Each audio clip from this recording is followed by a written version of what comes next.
I find myself still learning the different technologies, how YouTube works, and when I'm streaming live directly on here, which I am today, versus how it works to share from Zoom.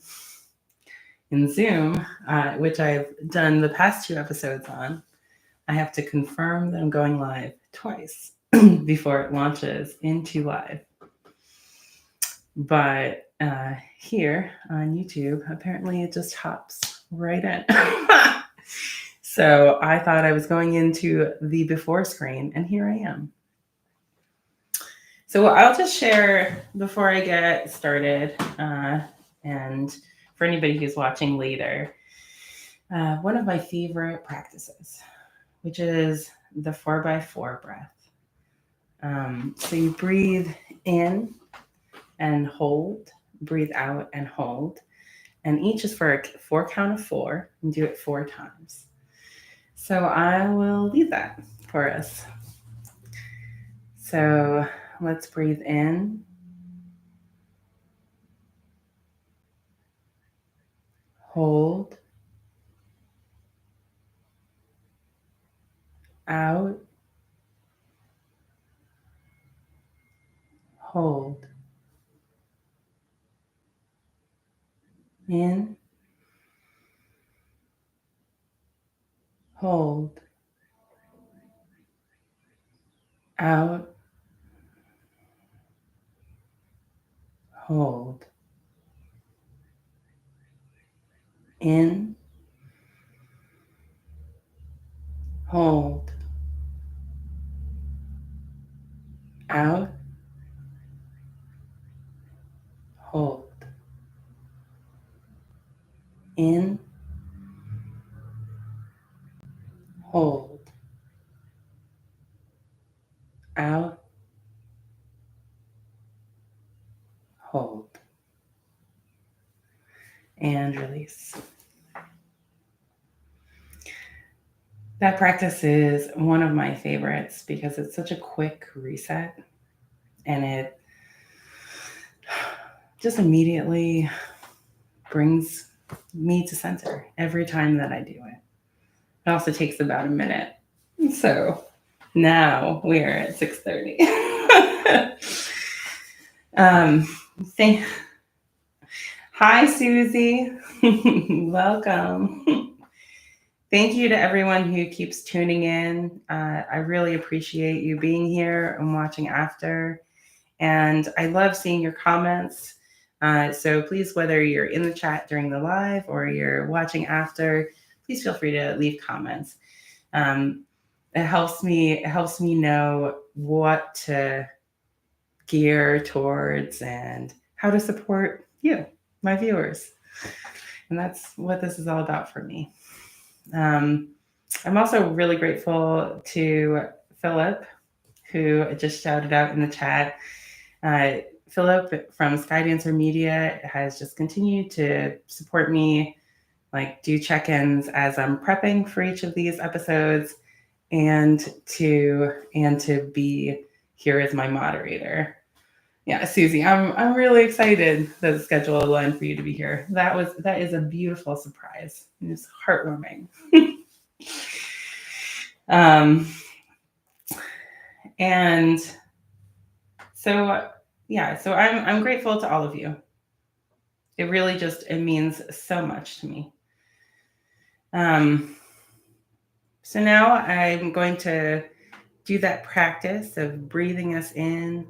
That I know we just did a centering breath, but breathing us into the container that we create every time that we show up and dedicate a space together, a space to share.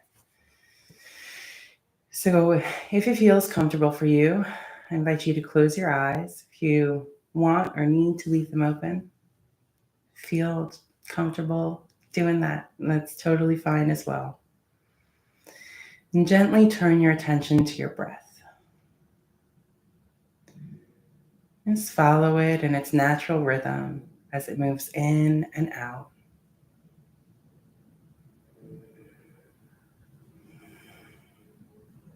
Notice how your body responds to to this moment of breath. Notice any areas that are asking for extra attention in your body, mind, your heart, your spirit. Simply notice them, acknowledge them, and then return your attention to your breath.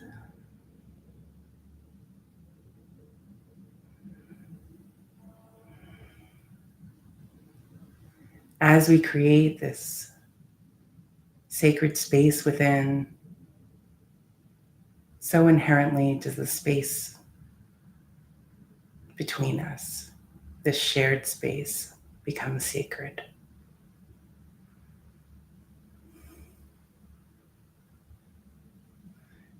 And then gently, when you're ready, release your attention, open your eyes, and tune back in.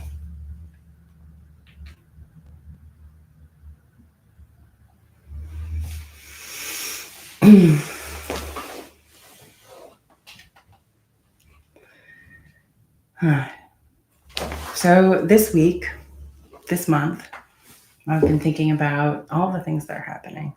Just so much, right? Happy Pride to everyone. And this week, we'll be celebrating Juneteenth on Thursday, honoring with both of those all these people who have shown up, who have that was my phone falling, who have fought for us to have these freedoms, to be able to express ourselves, to be freed from slavery, to just be allowed to be humans together, right? We're seeing that still happening in the world right now. And in our country, in America, my country, freedoms are being threatened.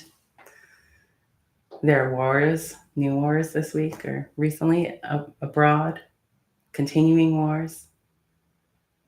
We have climate threats. There are so many things happening. So how do we show up and continue standing up for freedom?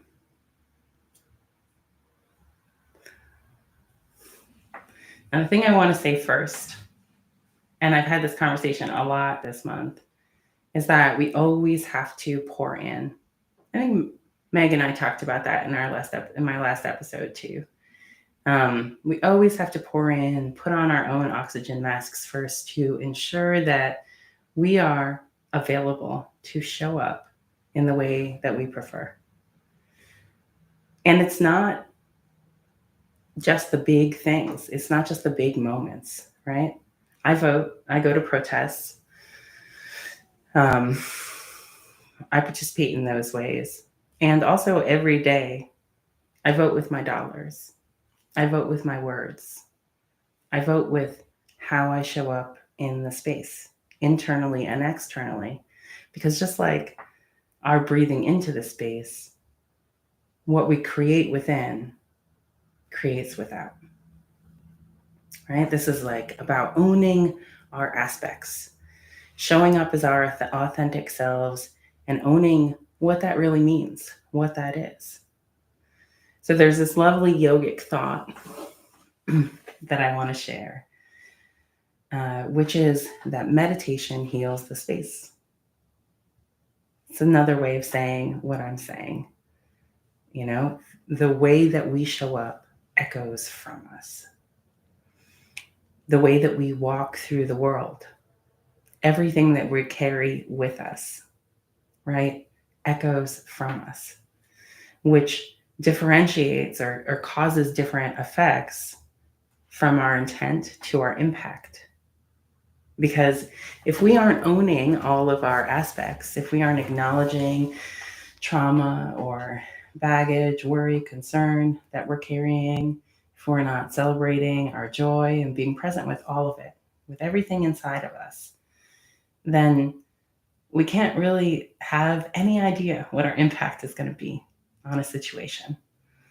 We only can know what we intend. And it's great to have good intentions, but it's not enough. It's not going to accomplish what we want. And even if we're completely aware of ourselves, even when I'm completely present with myself and feel aware of all of my aspects, I shrugged because it's always possible to miss things, right? Like all of this is a practice, which is why I say so often that gentle is sustainable. But even with that, we can still have a negative impact. And also with complete ownership, with being really present with myself, I know that I'm ready to allow for somebody else to have the space they need if they feel or express to me that I have had a negative impact on them. Then I can respond in a better way.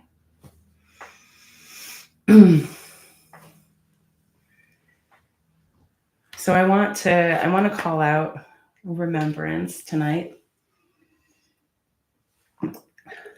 for some of the big landmark events that you probably know about, but you may not. And I feel like I always like to be reminded that helped to get us to this month where we're celebrating Pride, even though hopefully we're all celebrating it all year round. And this existence where America doesn't have active slavery, or at least not by name. At least, right, we've evolved to some extent. So the Stonewall riots, and I'm just going to read some notes from over here.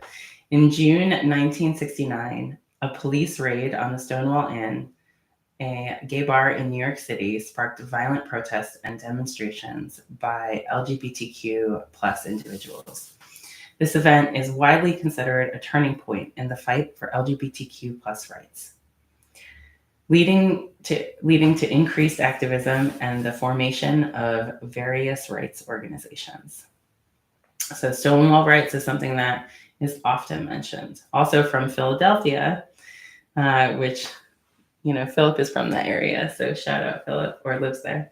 From 1965 to 1969, activists organized annual protests at Independence Hall in Philadelphia on July 4th, known as the Reminder Day pickets.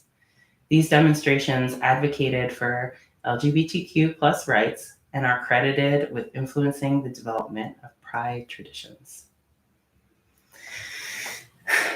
And Juneteenth. Juneteenth is a holiday that is celebrated on June 19th to commemorate the effective end of slavery in the United States.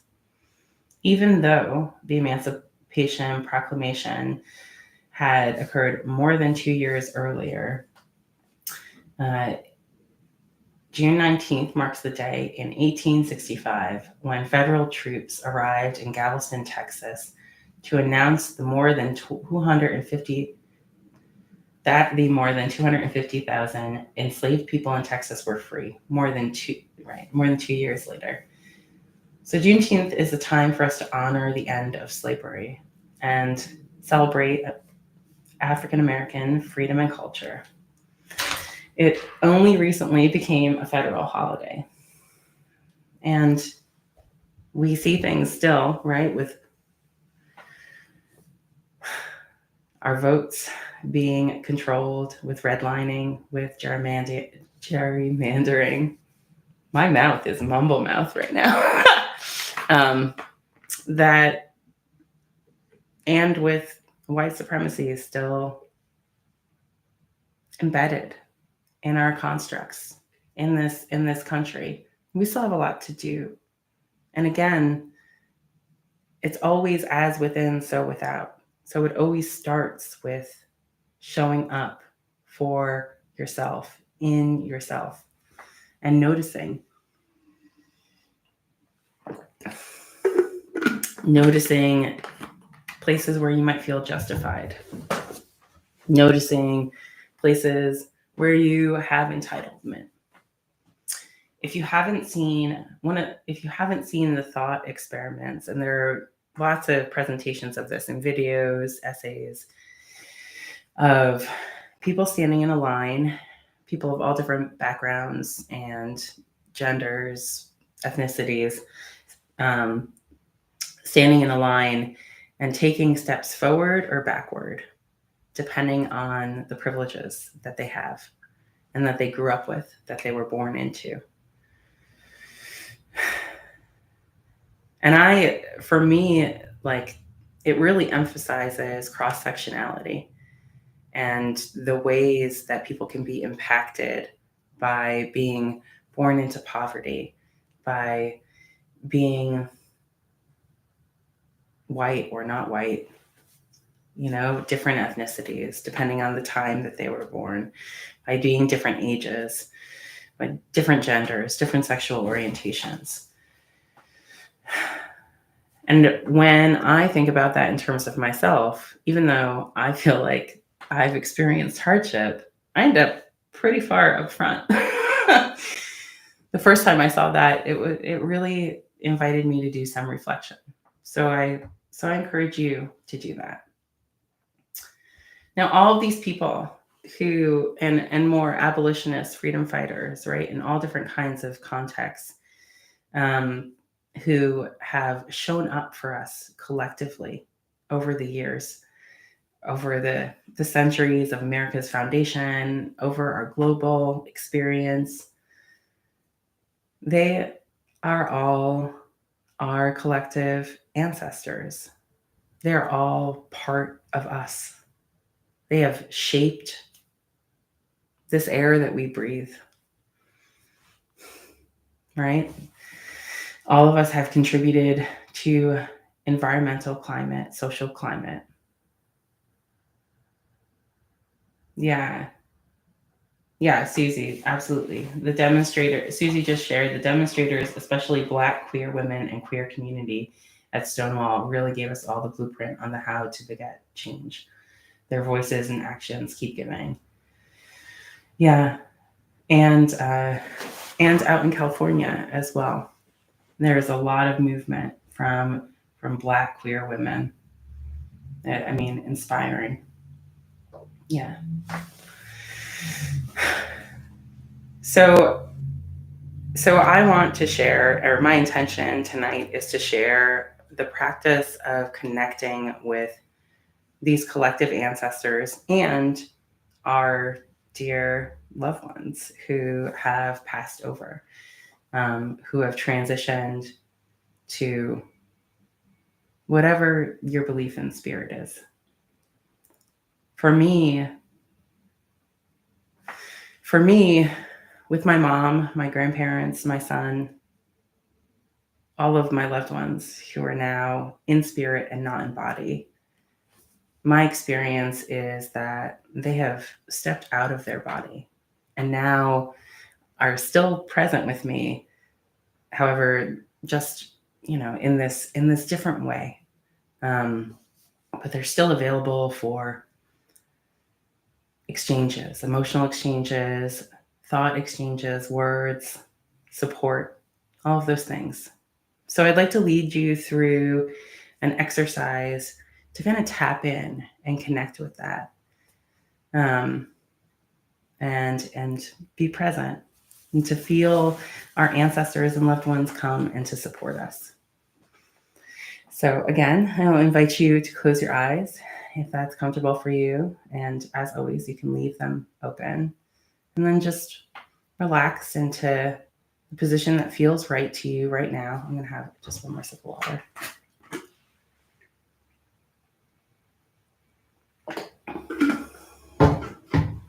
Okay. So in this position, turn your attention to your breath, to relaxing. and allowing the space within you to be that safe, sacred space.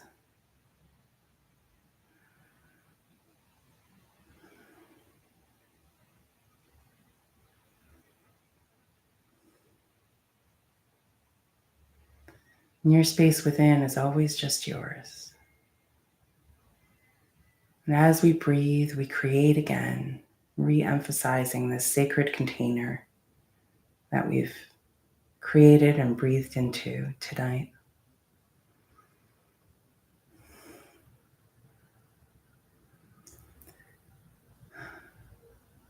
And into this container, I invite our collective ancestors, our inspiring freedom fighters,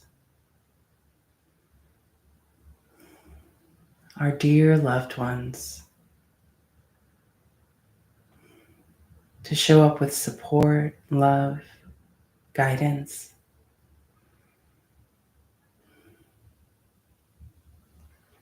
to hold us with strength,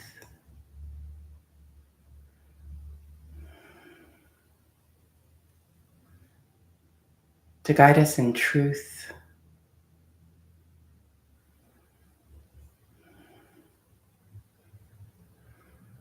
to show us each step that we can take individually and collectively toward freedom.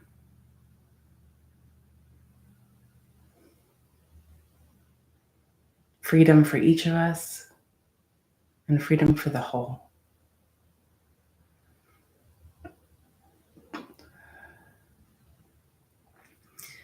I invite any ancestor who has goodwill and an open heart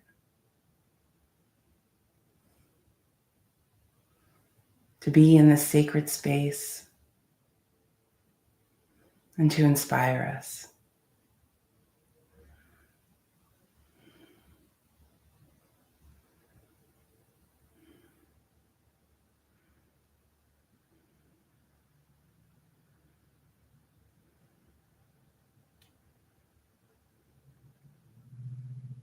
And just notice what you feel here.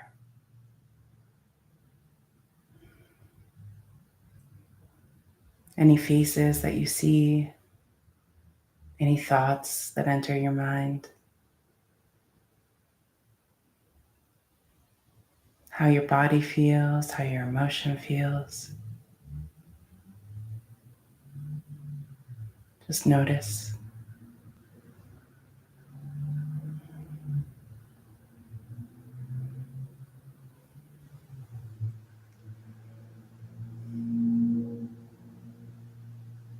Now we express gratitude.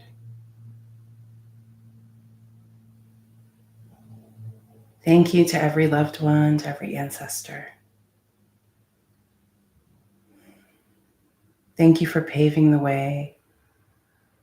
Thank you for sharing this space with us now.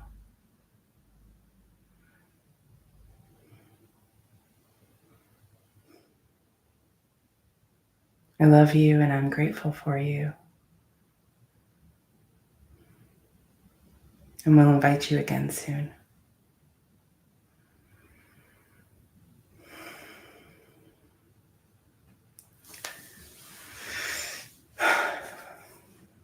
And gently return your attention to your breath. And when you're ready, you can open your eyes and come back into the space.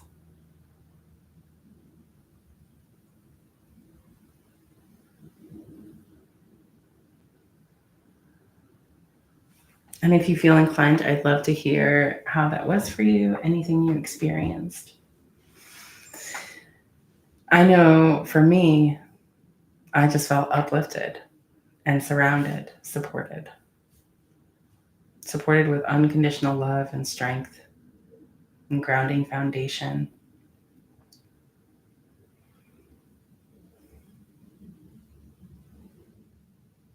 Inviting my ancestors in this way is another practice that supports me in feeling supported, feeling loved, and showing up. feeling inspired to do the next thing.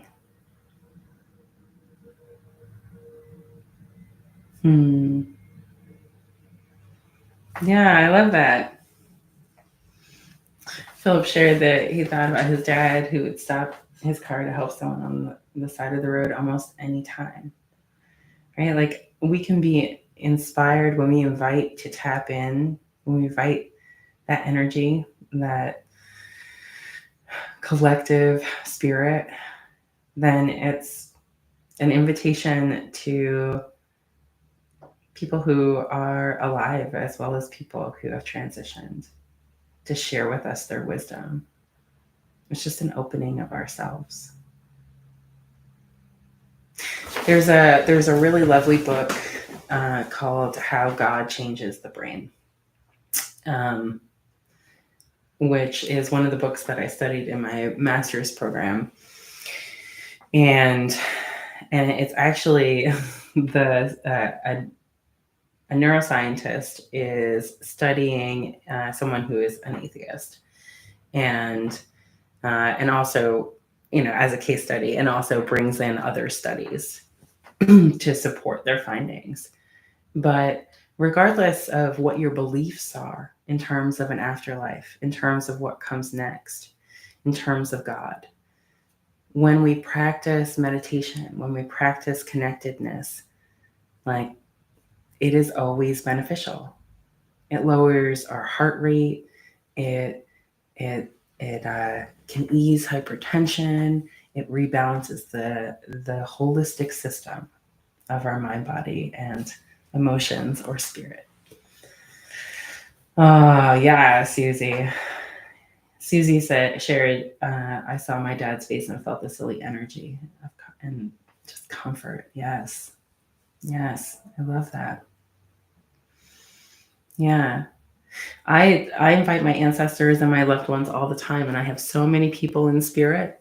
And so in this occasion, I did not have someone specific show up in that way, but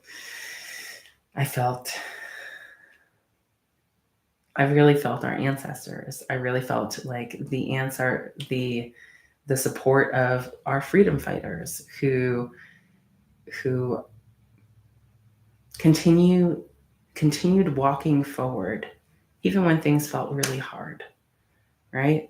It's those brilliant concepts of an injustice to one is an injustice to all. No one's free until everyone's free. I think those are both MLK. But like, it's the more we show up for each other and the more we show up for ourselves, the more available we are to show up for each other. And the more we show up for each other, the more we can all show up together.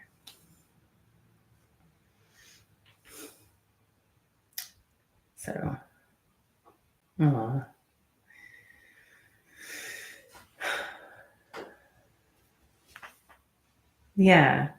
yeah, awesome. So another practice that I really love in connecting to, yes, I love that. I love that. Healing and meditations. You just felt tingly, but good. I love that. Yeah.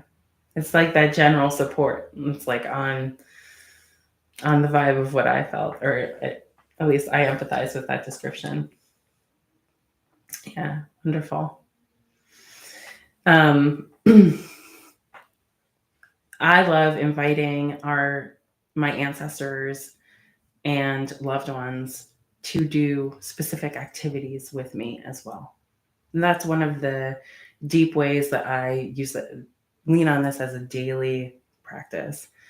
I invite my Grandma Vita and my Grandma Blanchard to garden with me, my Grandma Blanchard and my Grandma King to cook with me or be with me in the kitchen, my collective ancestors to show up with me when I'm going to a protest, to guide me, to support me, my ancestors to show up with me when I'm looking at the stars and just hanging out, right?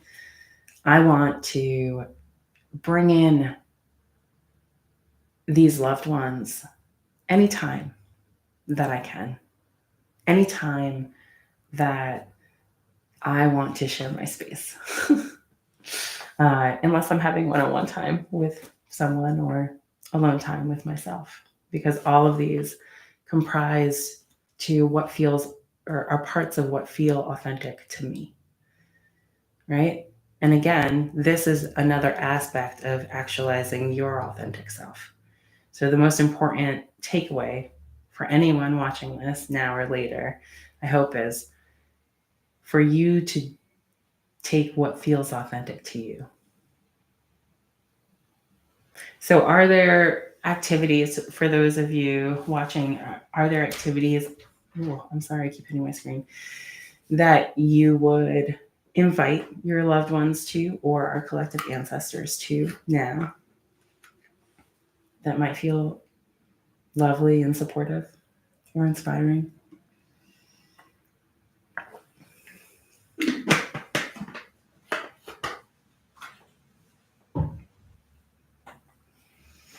For my son, one of my favorite things to do is to simply acknowledge him every day and to light a candle when I'm getting into like the quiet part of my night, where it feels more like family time, when I'm sharing space with the people that I live with, when I live with people, or,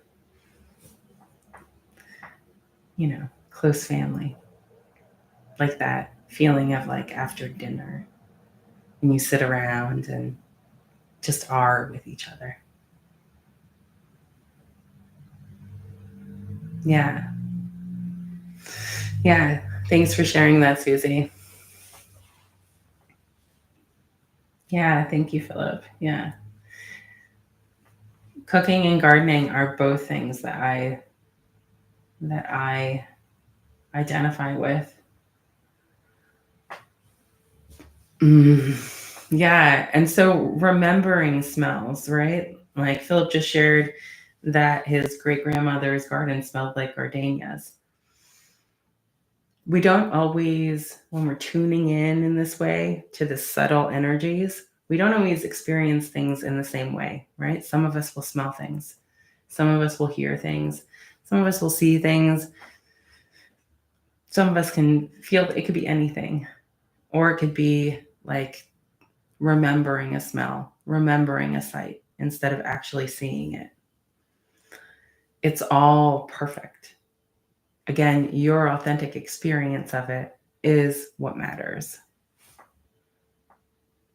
Susie shared, often though it's still joking around as we would be, not much different, as if they were physically there. Yeah. When I'm sharing time with my loved ones, that's how it feels. Is that kind of like exchange of just, for me, it often comes through as an emotional exchange. So I'm having a conversation. It's that emotional conversation where I'm expressing something out loud, and then I'm feeling an emotional reaction or exchange in response to that. And it can be joking, it can be deep, depending on where I'm at, who I've invited, and what I'm asking for.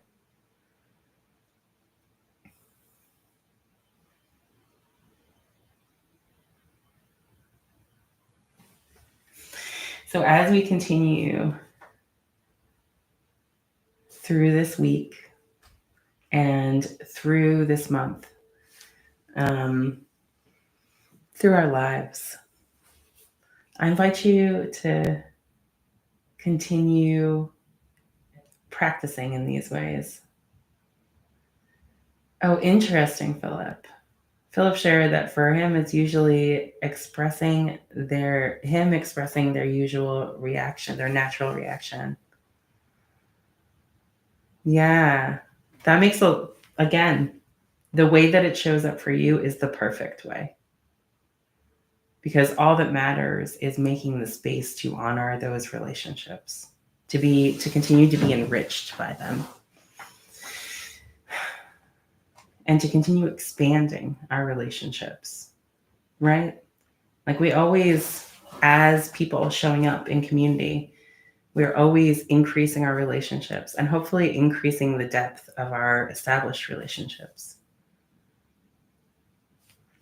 I believe that my understanding of why grief hits the way that it does is that we societally tell each other commonly, I'm obviously not saying it now, but commonly, that when someone dies, it's a loss.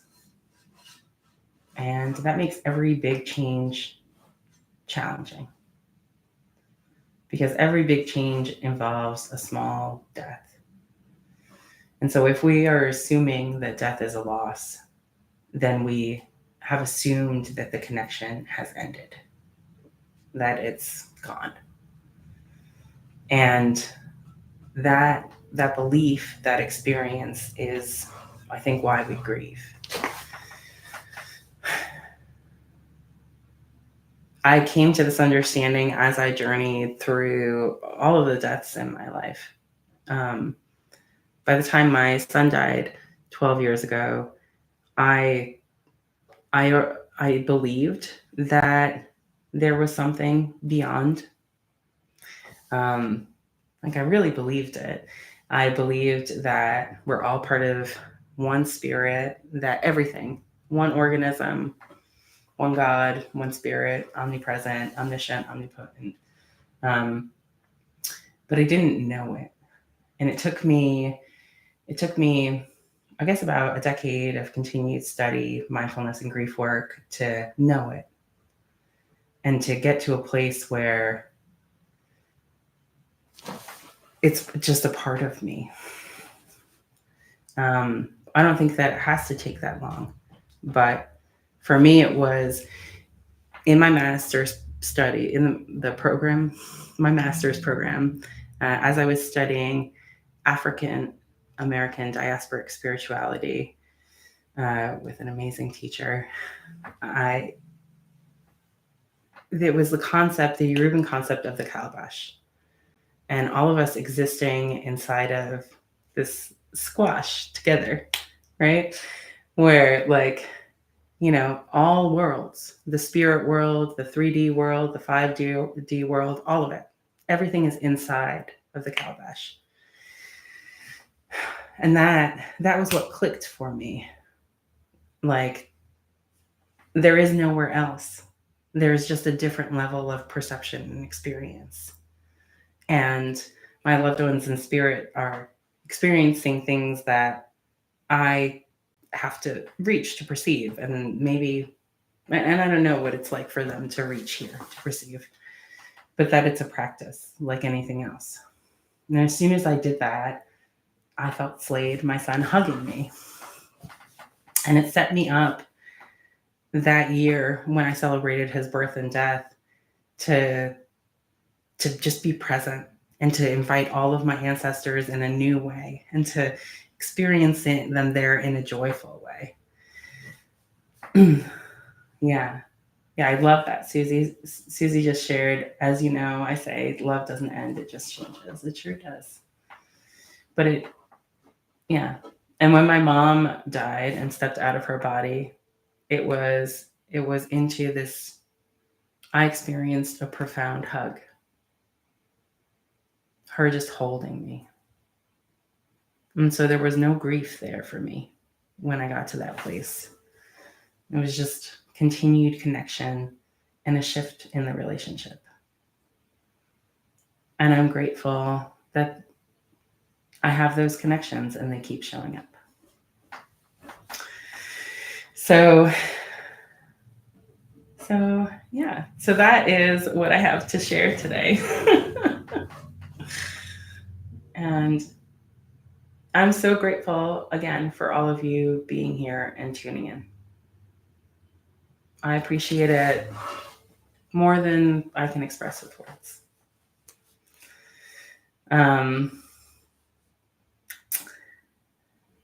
So In 2 weeks, I will be back on. My guest is still to be determined, but after that, I have some amazing guests lined up. So as soon as I lock down my next one, I will be posting several. And I hope to see you all there again. I love me. I love you. I love us. I'll see you soon.